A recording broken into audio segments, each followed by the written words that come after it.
Good morning, ladies and gentlemen. I'm meadsyreplays. Welcome back to the channel. Now, today we're going to have a look at the Object 907, and we're going to see how it compares to the other tanks of its kind in Tier 10. Now, this tank should be back for sale by the time this video is released for around 20k gold for the cheapest bundle and 25k for the expensive bundle, which is the standard price for a new tank. This is the first time this tank has been for sale for gold. Now, the Object 907, very similar to that of the T22, the T62 and the Object 140. The DPM is a bit lower at 3,397, not too much lower. The penetration is basically the same and the alpha is the same. The reload is 5.4 seconds.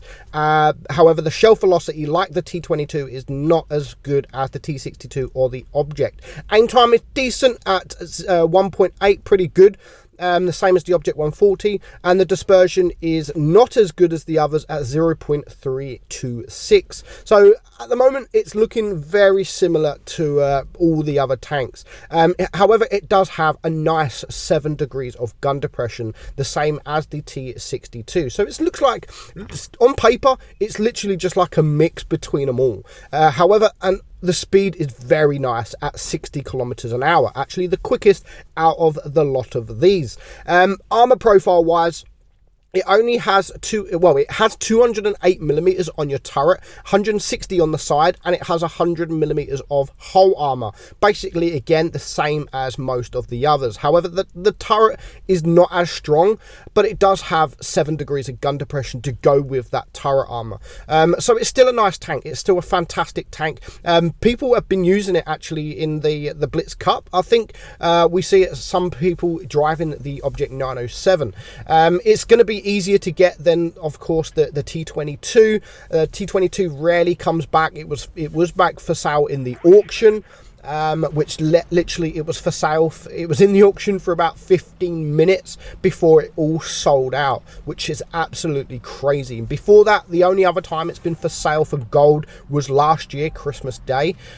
So this will be easier to get than the T22. I don't think it's as troll as the T22, but like all the rest of them, it's still a great tank. It still has good DPM. It's got great speed to go with that. It is quicker than the rest of them, and it has a nice 7 degrees of gun depression. So you can get bounces, even though the turret's sort of just over 200 millimeters, you can still get the bounces on the turret. It's still, like the rest of them, it is still a low to the ground tank as well. So if you can face hug them, side hug them, you will be able to get some bounces. Of course, when you are face hugging something like an E50M, then it's not the easiest tanks to come up against. And we almost got deleted by that guy. I mean, we've lost almost half of our hit points just from that one tank. But now we know that the IS-7 here, well, I thought the IS-7 was all on his own, so we are wanting to sort of circle him, get him gone. My whole team is around this side of the map, and it looks like currently the IS-7 is all on his own. Now, playing the tank,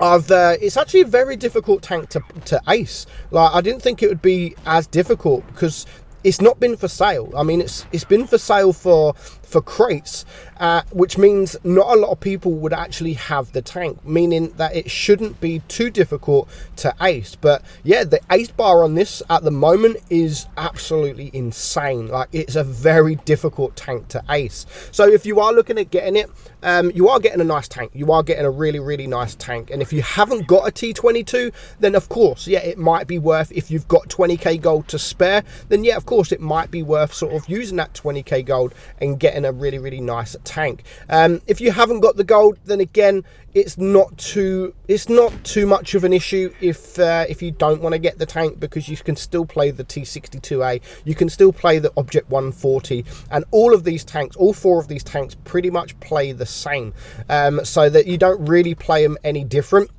Of course, the Object 140 doesn't have the best of turrets, but neither does this.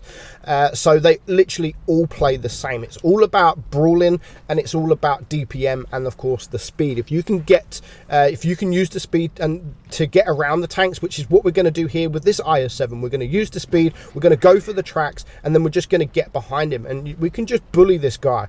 And that's what I love about medium tanks, and that's why I absolutely love medium tanks with DPM that's quick as well, because you can really bully these heavy tanks, and there's really nothing they can do about it. So far 3.3k damage. We are going to get the kill shot there on the IS-7, and now we can do the same to this Yo. We can just bully this Yo, and because of the position he's in, there really isn't nothing he can do about it. When you've got a tank that has almost 3,500 DPM and that goes 70 kilometers per hour, there really isn't nothing you can well, not 70, but you know, there's nothing you can really do about that. And now it just leaves this last M6 Yo. We're on 4.2k damage, and we pumped that damage up easy, quite easy, to be honest. It hasn't been difficult. Yes, we've lost most of our hit points.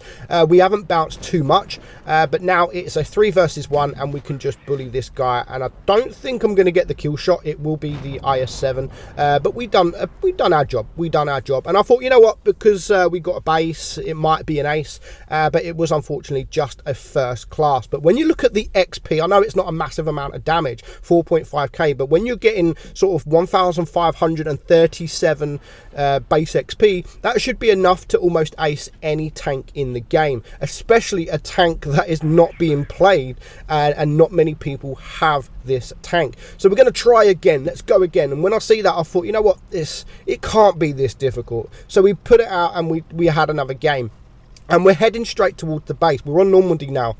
And you can see with the speed, we are the first one here, and we are capping base D. But we need to look out. I'm trying to spot the team. Where are they going to go? Are they going to come to C here, or are they going to go to sort of the B-A area? But my team is coming with me, and I'm going to need this support because the enemy have now started to cap base C. So I know that they are here around this side of the map. So I'm going to try and go hold down. I'm going to try and use my gun depression. And first tank we spot is the waffle there, and we get a nice shot. Now I don't want to push forward because now basically the whole enemy team has been spotted, so I don't want to push forward like these guys here.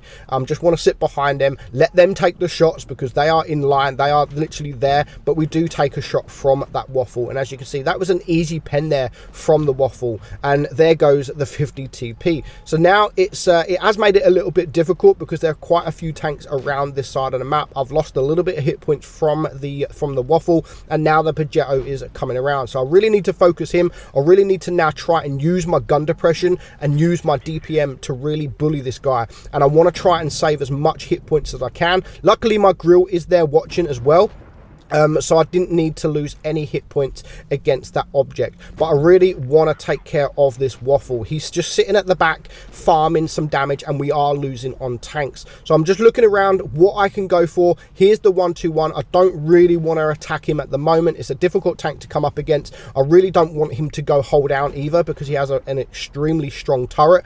But I need to wait for my guys. The T-54 is here. I mean, we are all around this side of the map, but the one thing I don't want to do at the moment is just bleed hit points when I don't need to. And that there was a beautiful ammo rack. We really needed to take care of that guy. He was the one that was stopping us doing the pushes, and he was causing us problems. And now the E100 and the 1-2-1 has started to push, so I need to stay over this ridgeline. I need to start using my gun depression. You can see at the moment I'm ignoring the E100. He's not a danger to me. The danger is this 1-2-1. He's the one with the DPM. He's the one with the speed, and if I can't get the shot, then of course I am going to go for the E100. I don't want to just sit there and wait for the shot from the 1-2-1. If I can't get the shot, of course I'm going to go for another tank. But because of the position they are in, I'm just able to sit in this hold down position. Yes, if they poke out, they will be able to penetrate me, but as soon as the 1-2-1 shoots there, it's now a 4 versus 4. I just want to push him as quickly as I can, and luckily for me, he just donks that shot. So now it's a 4 versus 3. The E75 is on his own. It's now a 3 versus 3, but I'm not worried about the E75. He's on his own, and he's basically sat at the back of the map all game, so I know he's not a fantastic player. My main thing is trying to keep my team alive here, so I'm going to go for the T62. Our E100 maybe would have been able to deal with him, but you know, at the time when I was the other side of the map, I didn't know that. I thought maybe the T62 could be circling him, and I could have gone for damage there. I could have just completely farmed this E75, but I wanted to keep my team alive, and I managed to do that. I'm on 4 kills now, and now it's just a 3 versus 1, and we can just use the mobility again of the tank to get up to this E75. As I said, the accuracy is not bad, and we get a nice on the move shot there, and we get a nice high roll as well. And again, we're going to do it again. Unfortunately, again, I don't think we're going to get the kill. Or are we? No, we do get the kill. We set them on fire, and we do manage to get the kill. So 20k gold for this. I mean, if you've not got much gold, then I could probably say it's not worth it, because you can just play the tech tree tanks. But if you have got the gold just lying around, then yeah, you're getting a nice tank. So I hope you enjoyed it, guys. I'm Meadsy. I'll catch you soon. Bye bye.